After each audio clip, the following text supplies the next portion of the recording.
Reality started changing. My coffee was cold. I had made it 11 minutes ago and I hadn't moved from the kitchen table. I knew it was 11 minutes because I'd been watching the clock on the microwave since I sat down, and I still couldn't tell.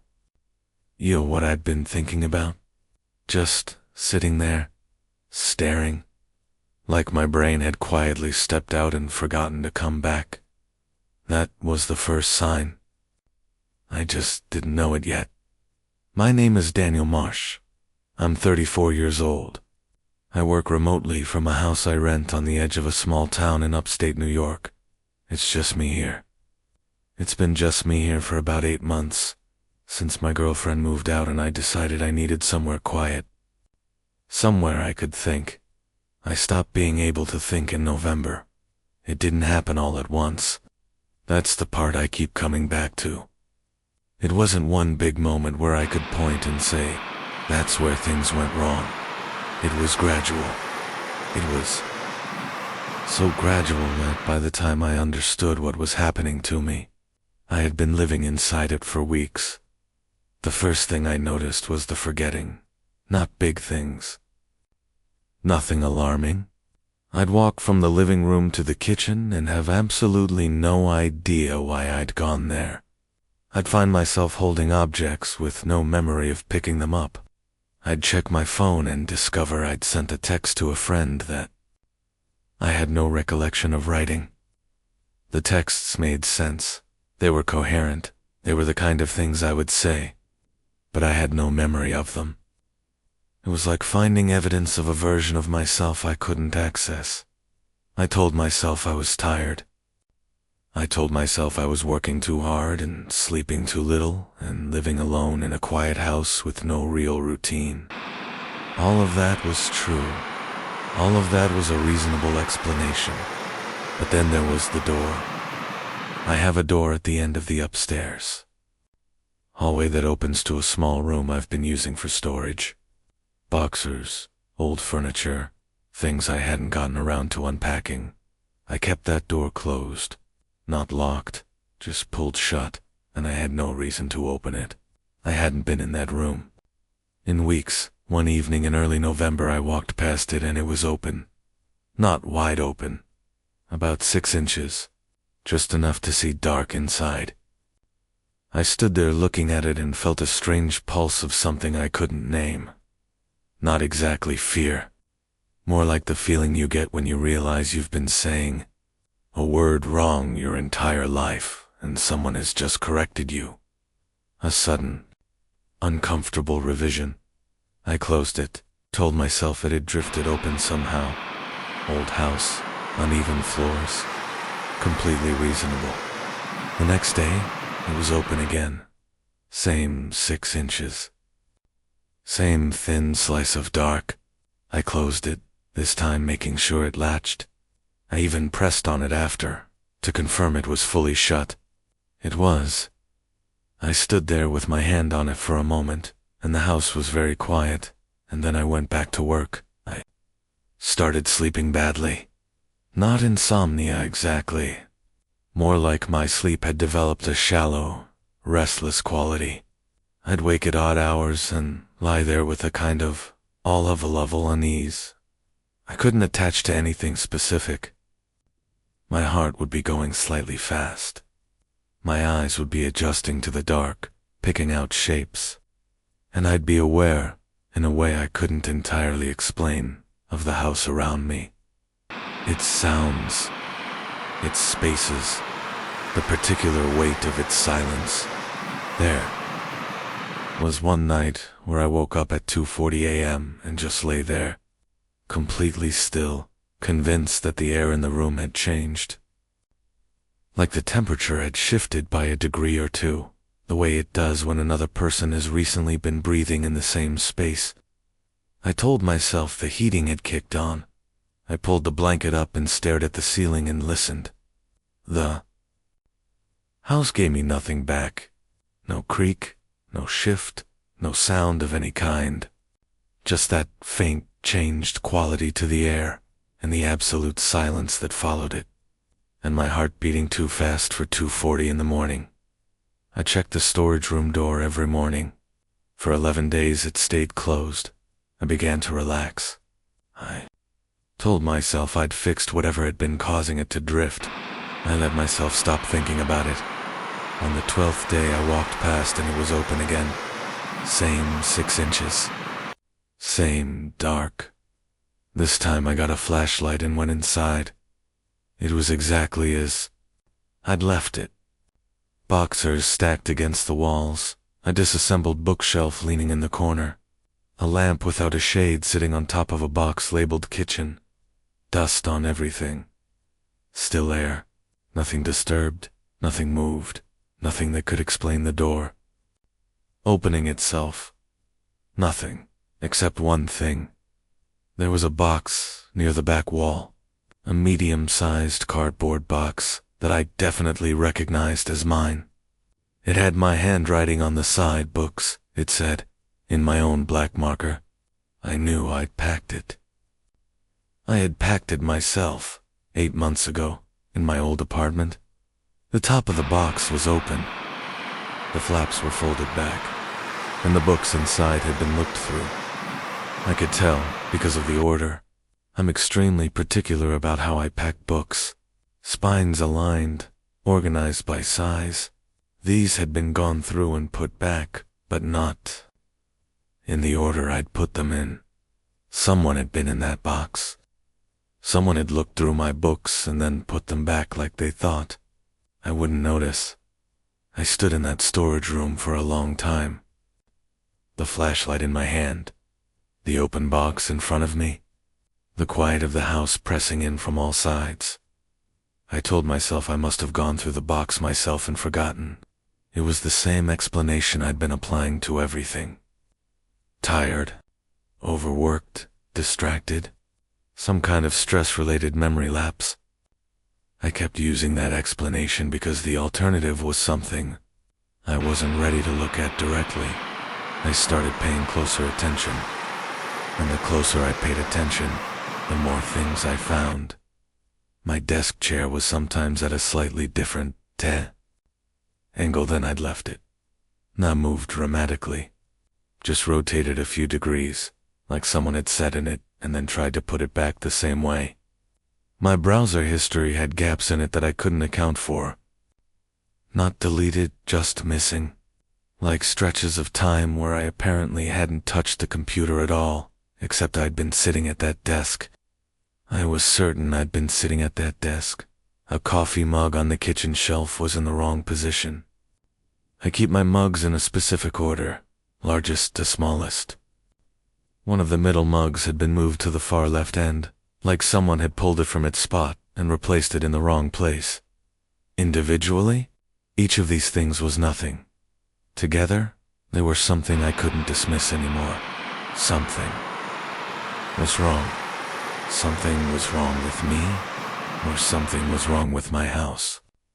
One of those two things was true, and I didn't know which one was worse. I called my friend Marcus. I told him I'd been having strange memory issues, forgetting things, finding objects out of place. I kept my voice casual. I was testing how crazy it sounded said out loud. He asked if I'd been sleeping. I said not great. He said it sounded like burnout and I should take a week off and come visit him. His voice was warm and completely certain, and I sat on the phone with him afterward and looked around my living room and thought about how much I wanted to believe it was that simple. That night I set up my laptop camera to record my desk. I told myself I was just confirming that I was the one moving things. That I'd watch the footage in the morning and see myself half asleep or distracted, touching things I didn't remember touching. And then I'd make an appointment with a doctor and get some sleep medication and be fine. In the morning I watched the footage. For the first 4 hours, nothing happened. The room was empty. The desk was still. I fast-forwarded through it, watching the timestamp in the corner. Around 2 a.m. I slowed it down because something changed. The quality of the dark in the room shifted slightly, like something had moved. There was a figure in the doorway, not clearly visible. The room was too dark for that. But there was a shape that had not been there before. A vertical mass in the frame of the door, standing completely still, facing the desk, facing the camera. It stood there for a long time. Long enough that I counted 2 full minutes watching the footage. Just standing, just watching. Then it was gone.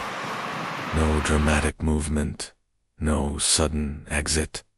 Just there, and then not there. I watched that section of footage 11 times. I enlarged it. I adjusted the contrast. I tried to explain it as a trick of light, a shadow from outside, the camera malfunctioning. I couldn't make any of those explanations stick. There was a person standing in my doorway at 2 a.m. watching my empty desk. I thought about the storage room door, the books put back in the wrong order, the chair at a different angle, the mug at the wrong end of the shelf. And then I thought about something else, something I had noticed weeks earlier and brushed off completely. My front door mat. I have a specific way I place it, slightly angled to the left because the door swings that way and it stops the mat from bunching. I had noticed twice that the mat was straight, perfectly centered, like someone had moved it and set it back without knowing about the angle. I had walked past that mat every single day and told myself I must have nudged it with my foot on the way out. I had never once let myself ask why it kept being straight. When I kept putting it angled, someone wasn't visiting my house at night. Someone was learning it, moving through it quietly and carefully, putting things back, mostly correctly, making only small mistakes, the way you would if you'd been doing it for a long time and had gotten almost good at it. Almost. I called the police. I sent them the footage. 2 officers came out that afternoon, walked through the house, found no signs of forced entry, no open windows, no broken locks. They watched the footage and agreed the shape was unusual, but said it wasn't definitively a person and it was possible the camera had glitched. They said they'd increase patrols in the area. They left me their card. I didn't feel safer. I went back through my memory of the past 4 months and I started to understand what had been wrong with me. The forgetting, the cold coffee and blank stares and stretches of time that disappeared. I had attributed all of it to isolation, to stress, to the loneliness of living alone in a quiet place. But now I wondered if some part of my brain had always been aware of a pressure I couldn't consciously identify. That low, persistent sense that something was wrong, running underneath every ordinary day like a current, sapping my ability to concentrate, to feel settled, to feel truly at rest. I had been living with dread for 4 months and I had called it burnout. I had been sensing something real and I had explained it away so many times that the explaining had started to cost me something. Some part of my confidence, some part of my grip on my own perception. That was the part that frightened me almost as much as the footage. Not the shape in the doorway, but the realization that my instincts had been right, and I had talked myself out of them over and over and over again. I stopped sleeping in my room. I locked myself in with a chair under the handle and lay on the bed fully dressed, not sleeping, just listening to the house. Every creak felt intentional. Every shift of air felt like breath. At some point near 4, I heard something that made me stop breathing entirely. Footsteps, slow, deliberate, in the hallway outside my door. 1 step, then nothing, then 2 steps, then nothing again. Moving past the door, continuing down the hall, moving toward the storage room. I lay there and I did not move. I did not call out. I did not breathe for what felt like a minute and a half. Then I heard the quiet, careful sound of the storage room door being opened. I grabbed my phone, called 911, kept my voice at a whisper. The dispatcher kept me on the line. It took 9 minutes for the first car to arrive. The longest 9 minutes of my life. I spent them sitting against the wall next to my bed, knees up, phone to my ear, listening to my own heartbeat echo off the walls. The officers found the storage room door open. They went in. They searched the whole house. They found no one. Number 1 hiding, no one in the closets, no one under the beds, no one anywhere. But one of the officers found something else. He called me into the storage room and pointed his flashlight at the far wall. Behind a stack of boxers I hadn't moved since I arrived, there was a section of wall that didn't match. Same drywall, same paint, but the seams were slightly off, like a piece had been cut out and replaced. He ran his hand along the edge and the whole section moved. A panel, about 2 feet wide and 3 feet tall, sitting loose in its frame. Behind it was a crawl space, narrow and low, running along the inside of the outer wall, dark in both directions. The officer shone his flashlight inside. On the floor of the crawl space, just within reach, there was a water bottle, a small LED lantern, a thin mat, rolled and tied with string, and a notebook, closed, sitting on top of everything else like it had been placed there carefully. The officer put on gloves before touching it. He opened it and read what was inside, and then he looked at me with an expression I don't have a word for, and he said, "I think you should see this." He held it out, and I looked at the open page, and I read the words written there in neat, deliberate handwriting. Date after date after date, going back for months. Entries, each one describing a day in my house, what I'd eaten, what I'd worked, on what time I'd gone to bed, who I'd called and roughly what I'd said, how I'd seemed, what my mood was. He had been watching me for 4 months, coming and going through that crawl space, which the officer later found connected to a loose board on the exterior foundation. Moving through my house when I was at my desk, when I was asleep, possibly when I was standing 10 feet away in the next room. 4 months of watching and documenting and returning, night after night, like I was a project, like understanding. Meve was something he was working toward. The last entry was from 2 nights before. It said, "I think he knows." They found a man 3 days later. He'd been living in an abandoned property about a mile from my house. He'd had access to my neighborhood for years. The police wouldn't tell me everything about him. They told me enough. He had no fixed address. He had done this before, though. The officer said before that word carefully, like he was measuring how much weight I could hold. There were other houses, other people who had noticed small things and doubted themselves. One of them had moved out after 3 weeks. Another had stayed for 7 months before anything was ever confirmed. The officer said each of those people had described the same feeling, the low unease, the forgetting, the sense that their own mind was becoming unreliable. I don't live in that house anymore. I don't live alone anymore either, which I used to think was something I needed. I used to think I needed quiet and space and distance to feel like myself. I know now that for 4 months, I had never once been alone in that house.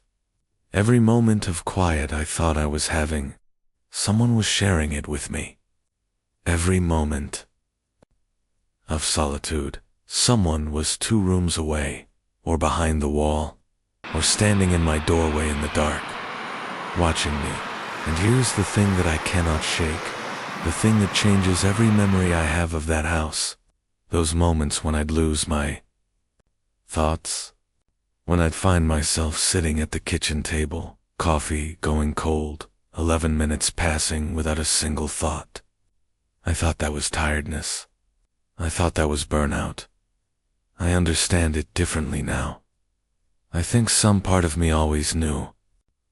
Some animal part of my brain, the deep quiet part that was built for survival long before I was built for reasoning, that part knew. It was the part waking me up at odd hours, heart going slightly fast, scanning the dark. It was the part that made the open storage room door feel wrong in a way I couldn't explain. It kept trying to tell me. It kept sending up signals that I kept choosing to dismiss because I trusted logic more than I trusted dread. I thought the house was changing me. I thought I was losing my memory, losing my mind, falling apart in the quiet. The house was fine.